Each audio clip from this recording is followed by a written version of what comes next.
Good evening, Sinausing. Ay ngasidi yamna interesting oiraba adugumlaba mathena ma puduna laksare mayam thoidong aina hairudragasu mayamna dum khena khangbiramani koi mangda leijare mangda leiriba machal sing asi ngasi amata oina punjillaga ai thongjarage no mayam ai semba saba hana mieng tamina kisi adu loira matung dai thongudong charage koi Sinausing mayam sida leijare sem sagado pot Tharoi sida leijare, oksa sida leijare, doregadi mayam ai sem sabase hogjarak lage, mayam sem sabado umeng taminarisigo.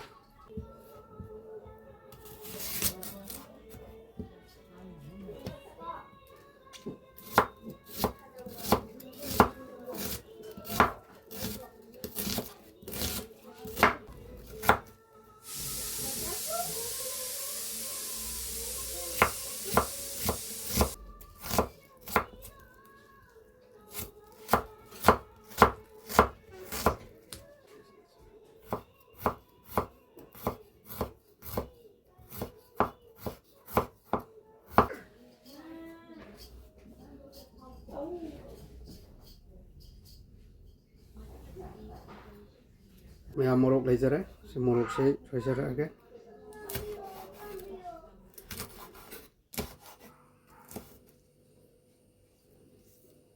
Sidi kosan menuai tren mai thang ge ta. Ai jan jarage. Ma phone ta na bagi tamak ta ina alu ma lok jare. Alu se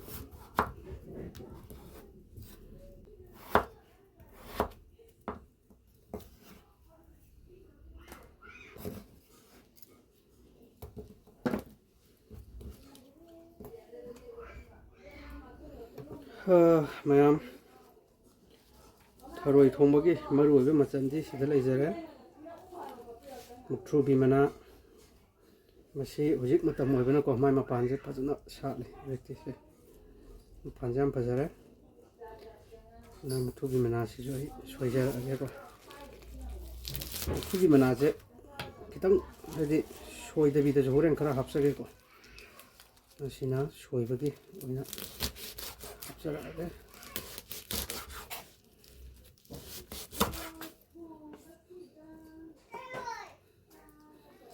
지금 어리베시 어디 하고네 지금 하나 더 먹어볼까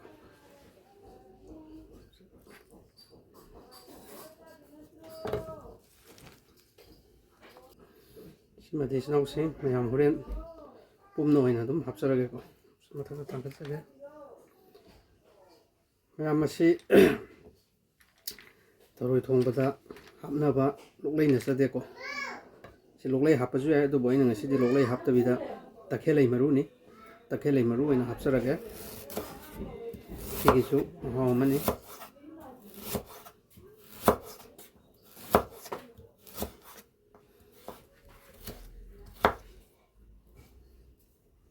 takhelei maru gi maha mani duga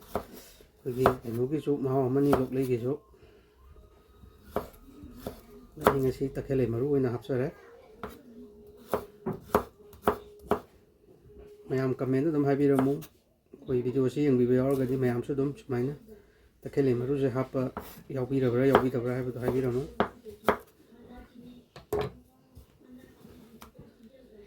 khwaidagi maru oiba mayam loisalakpada aina hapsagadaru besi talejare mayam si hapsarage aduga mayam hinminarasi si maru si dai sigi kathina sapra lokthok jare ko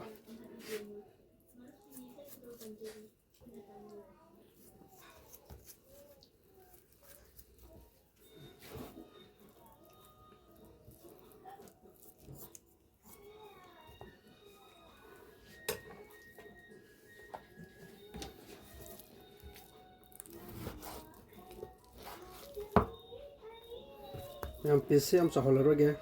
masa-masa mainas maina kaksarage ko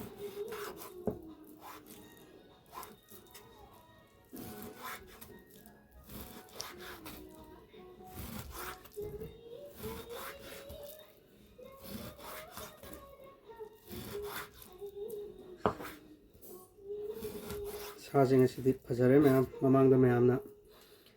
sa chajik mala hebdo tasengna madu aina freeze la thamjanjabani maramdi kainoida direct fresh ꯑꯣꯏꯅ ꯏ ꯊꯥꯡꯉꯒ ꯆꯥꯕꯁꯦ ꯐꯠꯇꯦ ꯍꯥꯏꯌꯦꯕꯀꯣ ꯑꯗꯨꯅ ꯃꯥꯒꯤ ꯏꯁꯤꯡꯗꯣ ꯑꯩꯅ ꯐꯝꯖꯤꯟꯍꯜꯂꯒ ꯑꯩꯈꯣꯏꯒꯤ ꯑꯌꯤꯡꯕ ꯍꯥꯏꯗꯤ ꯏꯪꯉꯒꯗꯤ ꯃꯥꯒꯤ ꯃꯍꯤꯛꯇꯣ ꯂꯣꯏ ꯁꯤꯗꯅꯀꯣ ꯑꯗꯨꯅ ꯑꯩꯅ ꯑꯗꯨꯃꯥꯏꯅ ꯇꯧꯖꯕꯅꯤ ꯑꯗꯣ ꯉꯁꯤꯗꯤ ꯃꯌꯥꯝꯒꯤ ꯀꯃꯦꯟꯒꯤ ꯃꯇꯨꯡ ꯏꯟꯅ ꯑꯩ ꯉꯁꯤꯗꯤ ꯐ꯭रिꯖꯇ ꯊꯝꯖꯗ꯭ꯔꯦ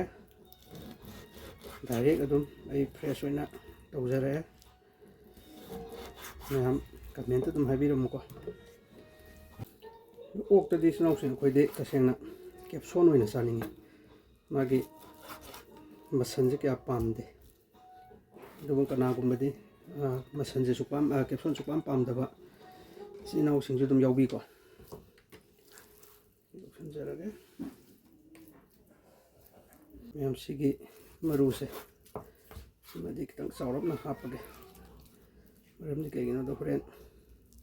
ꯃꯔꯨꯅꯤꯅ ꯊꯤꯕꯗ ꯍꯦꯛꯇ ꯋꯥꯏꯑꯦꯕ ꯑꯗꯨꯅ ꯁꯨꯃꯥꯏꯅ ꯑꯗꯨꯝ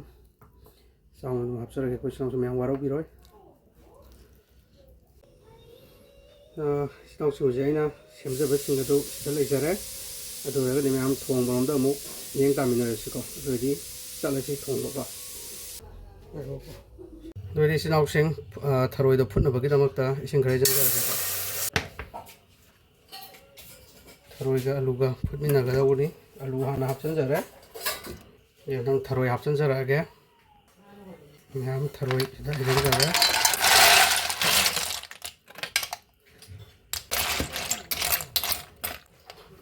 ꯃꯌꯥꯝ ꯃꯈꯨꯝ ꯉꯥꯏꯍꯥꯛꯇꯪ ꯈꯨꯝꯖꯤꯜꯂꯒ ꯊꯔꯣꯏꯁꯦ ꯃꯨꯟꯅꯕ ꯉꯥꯏꯍꯥꯛꯇꯪ ꯐꯨꯠꯄꯤꯔꯁꯤꯀꯣ ꯑꯗꯨꯑꯣꯏꯗꯤ ꯃꯈꯨꯝ ꯈꯨꯝꯖꯤꯟꯖꯔꯛꯑꯒꯦꯀꯣ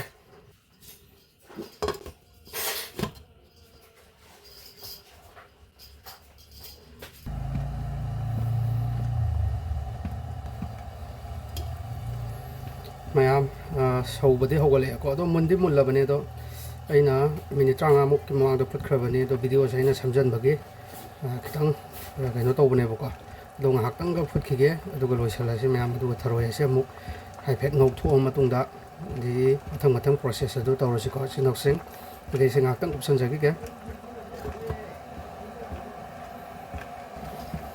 ꯃꯌꯥꯝ ꯂꯣꯏꯁꯤꯟꯖꯔꯒꯦꯀꯣ ꯑꯔꯣꯏꯕ ꯑꯣꯏꯅ ꯑꯗꯨꯒ ꯁꯤ ꯑꯩ ꯍꯩꯗꯣꯛꯆꯔꯛꯑꯒꯦ ꯑꯗꯨꯑꯣꯏꯗꯤ ꯏꯆꯤꯜ ꯏꯅꯥꯎꯁꯤꯡ ꯑꯩꯅ ꯍꯧꯖꯤꯛ ꯐꯨꯠꯆꯈꯤꯕꯗꯨ ꯍꯩꯗꯣꯛꯆꯔꯒꯦꯀꯣ ꯆꯥꯂꯤ ꯑꯃꯒꯤ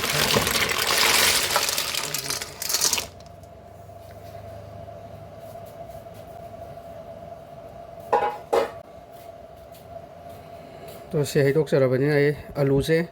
ꯄꯥꯇ꯭ꯔ ꯑꯃꯗ ꯈꯟꯇꯣꯛꯆꯔꯒꯦꯕꯀꯣ ꯑꯂꯨ ꯈꯟꯇꯣꯛꯄꯗꯨꯗꯤ ꯑꯩ ꯚꯤꯗꯤꯑꯣꯁꯦ ꯑꯩ ꯁꯝꯖꯤꯟꯖꯔꯛꯑꯒꯦ ꯑꯂꯨꯁꯤ ꯈꯟꯇꯣꯛꯆꯔꯒꯦꯀꯣ ꯃꯌꯥꯝ ꯑꯗꯨꯑꯣꯏꯗꯤ ꯏꯆꯤꯜ ꯏꯅꯥꯎꯁꯤꯡ ꯑꯩꯅ ꯍꯧꯖꯤꯛ ꯆꯨꯝꯊꯣꯛꯆꯈꯤꯕ ꯊꯔꯣꯏ ꯑꯗꯣ ꯃꯩꯗ ꯉꯥꯏꯍꯥꯛꯇꯪ ꯉꯧꯖꯒꯦꯀꯣ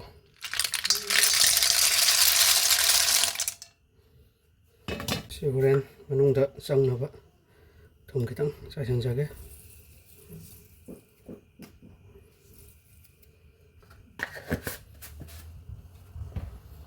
ꯑꯣꯠꯈꯥꯏꯖꯒꯦ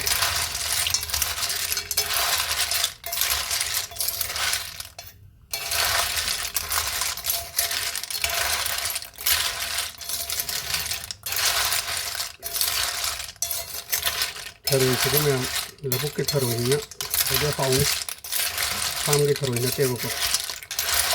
ꯑꯩꯈꯣꯏ ꯁꯤꯒꯤ ꯂꯧꯕꯨꯛꯇꯒꯤ ꯃꯤꯅ ꯈꯨꯜꯂꯛꯑꯀꯥꯟꯗ ꯌꯣꯜꯂꯛꯄꯅꯦꯕꯀꯣ ꯍꯥꯎꯅꯤ ꯏꯆꯤꯜ ꯏꯅꯥꯎꯁꯤꯡ ꯉꯥꯏꯍꯥꯛ ꯉꯥꯏꯃꯤꯟꯅꯔꯁꯤ ꯁꯤ ꯉꯥꯏꯍꯥꯛꯇꯪ ꯉꯧꯖꯈꯤꯒꯦ ꯁꯤ ꯂꯣꯏꯁꯤꯟꯖꯔꯒꯦ ꯑꯗꯩꯗꯤ ꯑꯩ ꯊꯣꯡꯕꯒꯤꯗꯣ ꯊꯣꯡꯕ ꯑꯃꯨꯛ ꯍꯧꯔꯁꯤꯀꯣ ꯃꯌꯥꯝ ꯑꯗꯣ ꯃꯌꯥꯝ ꯑꯣꯛꯁꯥꯁꯨ ꯌꯥꯎꯕꯅꯤꯅꯀꯣ ꯊꯥꯎꯗꯤ ꯉꯧꯗꯕꯗꯤ ꯌꯥꯗꯦ ꯑꯗꯨꯕꯨ ꯍꯥꯏꯗꯤ ꯊꯔꯣꯏ ꯌꯥꯎꯔꯤꯕꯅꯤꯅꯀꯣ ꯈꯤꯇꯪ ꯃꯗꯨꯒꯤ ꯃꯍꯥꯎ ꯊꯣꯛꯅꯕ ꯊꯥꯎꯁꯤ ꯌꯥꯝꯗꯕꯤꯗ ꯈꯤꯇꯪꯈꯛ ꯍꯩꯖꯒꯦ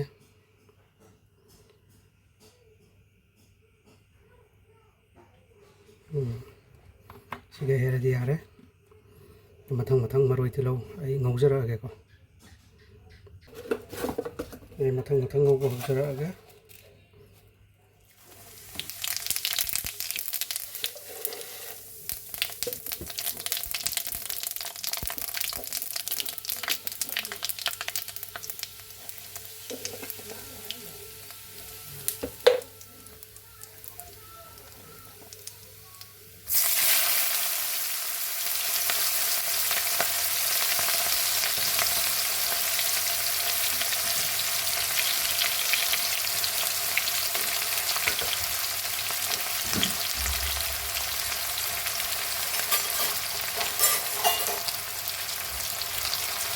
खाबैसे अमा सिंजारा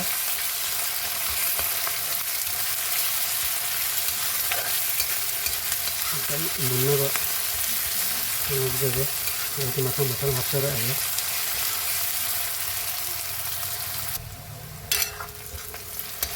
बेबायदि मैम बे हाइफेट मुल्लाबनिना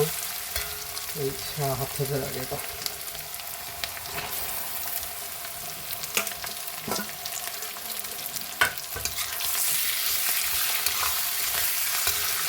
ꯍꯧꯖꯤꯛ ꯃꯌꯥꯝ ꯉꯁꯥꯏ ꯑꯩꯅ ꯁꯦꯝꯕ ꯃꯇꯝꯗ ꯑꯆꯧꯕ ꯃꯔꯨ ꯈꯔ ꯂꯧꯊꯣꯛꯆꯈꯤꯕꯗꯣ ꯑꯗꯨꯗꯣ ꯑꯩꯅ ꯅꯥꯀꯟꯗ ꯐꯨꯠꯂꯒ ꯊꯝꯖꯕꯅꯦꯕꯀꯣ ꯑꯗꯨꯗꯣ ꯑꯗꯨꯝ ꯍꯥꯞꯆꯤꯟꯖꯔꯛꯑꯒꯦ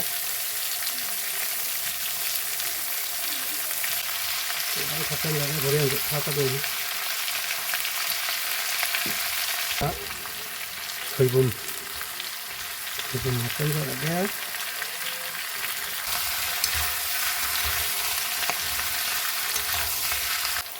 BMCꯒꯤ ꯃꯁꯂꯥꯁꯦ ꯈꯤꯇꯪ ꯆꯥꯏꯁꯤꯟꯖꯔꯒ ꯀꯩꯅꯣꯁꯦ ꯃꯤꯛꯁ ꯄꯥꯎꯗꯔ ꯍꯥꯞꯆꯒꯦ ꯑꯗꯨ ꯃꯌꯥꯝ ꯉꯁꯥꯏꯒꯤ ꯑꯊꯤꯠꯄꯗꯣ ꯍꯩꯖꯤꯟꯖꯔꯒꯦꯀꯣ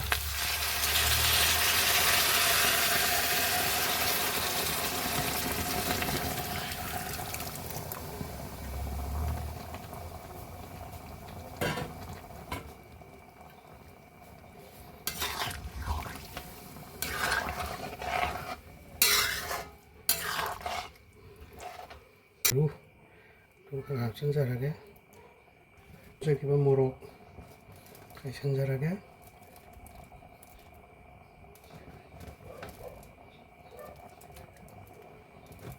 खितंग साइड चाइसनजगे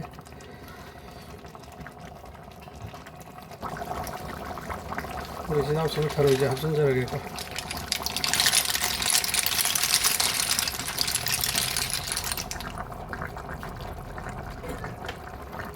खाइजगे हापदा लोनजगे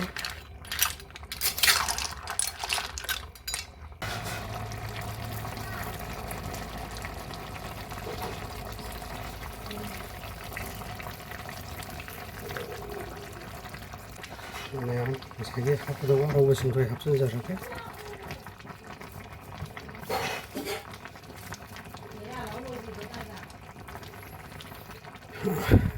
मिनिट अमनि दं गुमजनजगेको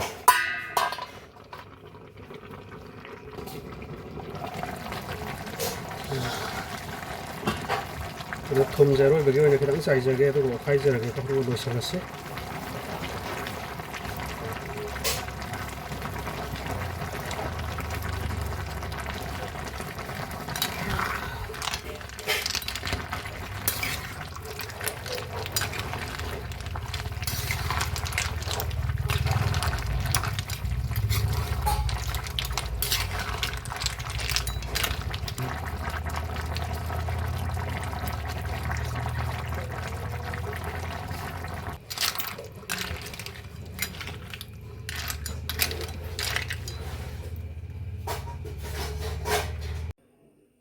मैम सेमजब चालुक अदो सिदा लेजरे मैम महौ येंमिनारसे वीडियो सेबु येंबिरिबा आइगे सब्सक्राइबर पुनमकु हाइनिंगाइ लेतना थागतचरी मतुंगदसु नुवाइ नुवाइबा वीडियो थागतचरके कमेंट दा हाइबिरमो ngasigidim tang swaisida losinjarage thank you